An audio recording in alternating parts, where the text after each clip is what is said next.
সামাজিক যোগাযোগ মাধ্যমে আমাকে কাফানের কাপড় রেডি করার জন্য বলা হয়েছে, আমাকে হত্যার হুমকি দেওয়া হয়েছে, আমাকে বিশেষ কোনো বাহিনীর এজেন্ট বলা হয়েছে এবং আমার লাশও খুঁজে পাওয়া যাবে না, আমাকে গুম করা হবে। সোশ্যাল মিডিয়ায় এবং টেলিফোনের মাধ্যমে সেগুলো আমাকে জানানো হয়েছে। বাংলাদেশের প্রশাসনের একটি অংশ আজকে এখানে রয়েছে, আমার এই টেলিফোনটি আমার হাতে রয়েছে। দেশের বিচার বিভাগ, দেশের বিচার ব্যবস্থা আমি যতগুলো সিম ব্যবহার করি সবগুলো সিম চেক করে যদি প্রমাণ করতে পারে আমার এই প্রতিবাদ হেফাজতের গঠনতন্ত্র নিয়ে, হেফাজতের নীতি আদর্শ নিয়ে এবং হেফাজতকে রক্ষা করবার জন্যে আল্লামা আহমদ শফী, আল্লামা জুনায়েদ বাবু নগরী রহমতুল্লাহ আলী যে নীতি আদর্শের উপর হেফাজতকে রেখে গেছেন, সেই আদর্শের উপর হেফাজতকে রাখার জন্য যে সংগ্রাম আমি শুরু করেছি, যে লড়াই শুরু করেছি, এই লড়াইয়ের অংশীদার বাংলাদেশ নয়, পৃথিবীর কোনো গোয়েন্দা সংস্থা, কোনো এজেন্সি নয়। এমন প্রমাণ আমার এই ফোন চেক করে যদি কেউ দিতে পারে, আমি যেটাই বলে রাষ্ট্র যেই শাস্তি দেয় আমাকে সেই শাস্তি মেনে নিব। আমি আশা করব দেশবাসী হেফাজতকে সুসংগঠিত করবার জন্যে, হেফাজতকে তার প্রতিষ্ঠা লগ্নের যে ইতিহাস, সেই ইতিহাসের উপর, সেই ঐতিহ্যের উপর ফিরিয়ে আনবার জন্যে কোনো ধরনের প্রোপাগান্ডায় কান না দিয়ে আপনারা আমাকে সহযোগিতা করবেন।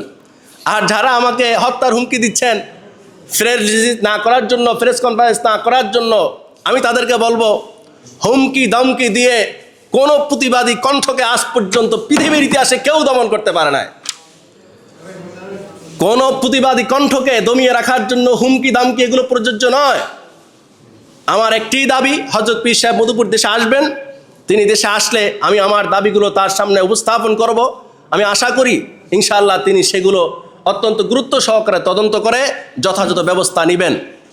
এরপরে আমি আপনাদের সামনে আবার কথা বলব। প্রথমত হচ্ছে আল্লামা আহমদ শফী রহমতুল্লাহ আলাইহির মৃত্যুর সময় যে সকল গণমাধ্যম কর্মীরা উপস্থিত ছিলেন সেখানে তো আপনারাই ছিলেন, আপনাদের অনেক সাংবাদিকবৃন্দ সেখানে, চ্যানেলের অনেক সাংবাদিকবৃন্দ ছিলেন। শাইখুল ইসলাম আল্লামা শাহ আহমদ শফী রহমতুল্লাহ আলীর মৃত্যুর জন্যে সেখান থেকে শুরু করে আজ অবধি আমি কোনো হেফাজতের নেতা এবং বিশেষভাবে আল্লামা জুনায়েদ বাবুনগরী এবং হেফাজত ইসলামের কোনো নেতা, দেশের কোনো শীর্ষ আলেম ওলামাকে দায়ী করিনি। এটি সম্পূর্ণ ভিত্তিহীন একটি বানোয়াট কথা। আমি এমন কোনো বক্তব্য মিডিয়াও প্রদান করিনি, আমি এমন কোনো বক্তব্য সোশ্যাল মিডিয়াও দিইনি, বরং আমি হাজারবার এটি পরিষ্কার করেছি।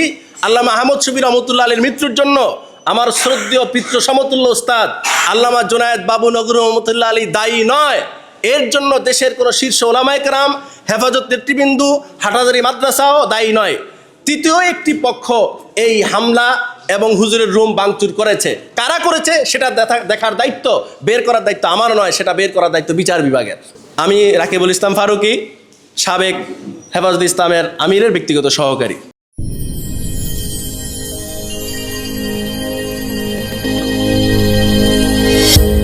ভিশন 24, দৃষ্টিতে বিস্ময়।